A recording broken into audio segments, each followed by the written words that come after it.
O ministro do Supremo, Alexandre de Moraes, suspendeu por 90 dias as visitas de Flávio Bolsonaro ao pai, Jair Bolsonaro. E deu 48 horas para o ex-presidente explicar a divulgação de uma carta em que reafirma apoio à pré-candidatura do filho à presidência. No sábado, Flávio Bolsonaro leu a mensagem do pai em uma rede social. Bolsonaro está em prisão domiciliar, proibido de usar redes sociais diretamente ou por intermédio de terceiros.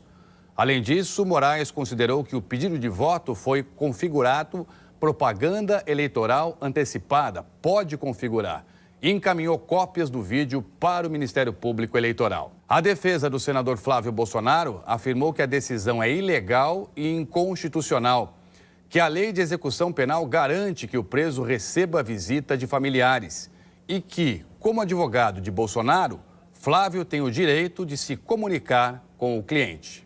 Essa carta escrita por Jair Bolsonaro acabou em decisão judicial que botou um freio na bagunça por 90 dias. E isso não aconteceu porque o Alexandre de Moraes declarou guerra ao papel, à caneta ou ao grupo da família.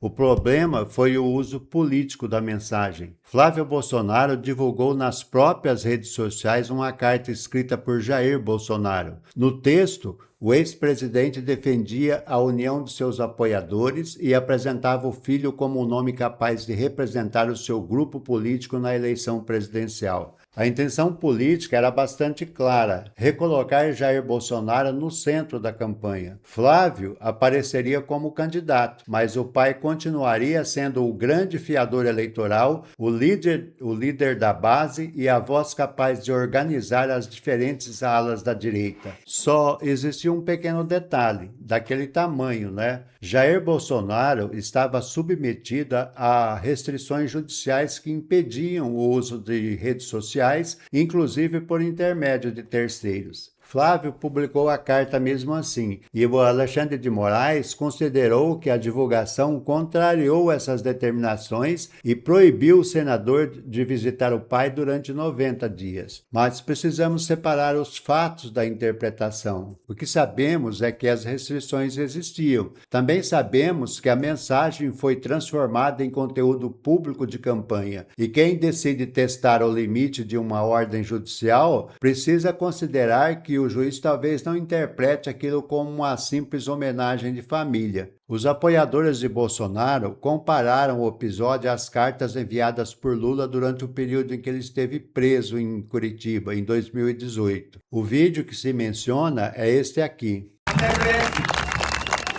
breve, meus amigos e minhas amigas. Até a vitória. Um abraço do companheiro de sempre, Luiz Inácio Lula da Silva!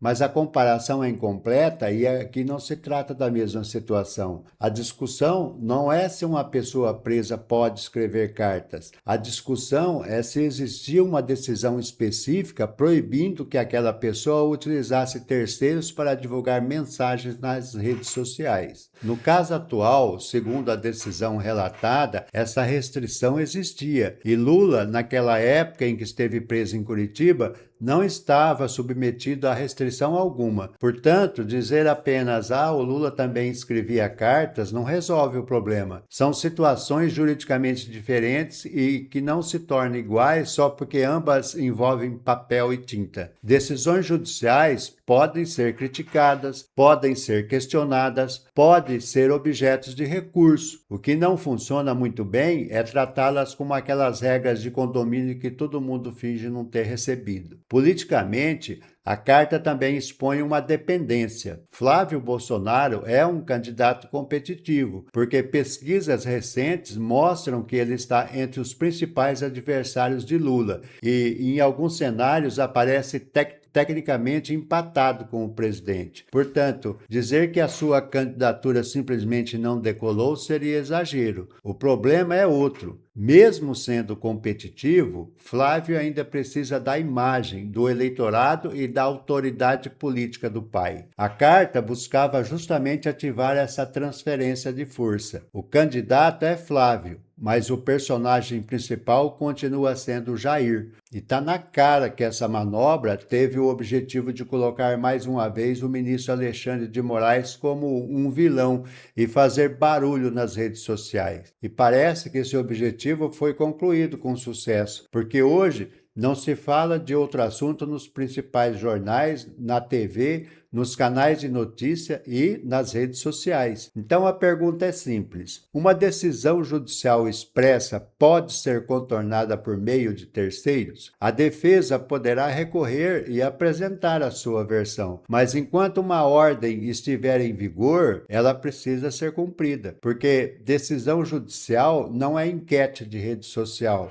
não deixa de valer quando os comentários ficam desfavoráveis. E dessa vez, a tentativa de transformar Jair Bolsonaro no verdadeiro protagonista da campanha deixou Flávio sem acesso presidencial ao próprio autor do roteiro. Para te deixar mais informado, veja esse comentário do jornalista Henrique Rodrigues, da revista Fórum. Carta do papai em tom emocionado, servindo de apito de cachorro. Descumprimento de determinação judicial, desrespeito à lei e outra vez a corda sendo esticada por esses delinquentes. Nem se trata de ser afobado ou precipitado. É possível afirmar sem medo que a eleição presidencial deste ano sofrerá interferências indevidas e criminosas. Só não se sabe em que dimensão, de que forma exatamente e em que ponto desse curto período aí, trajeto, digamos assim, de 45 dias, que definirá o futuro do país. A primeira interferência direta e asquerosa foi a leitura apelativa e ilegal da tal suposta carta do ex-presidente Jair Bolsonaro ao filho Flávio,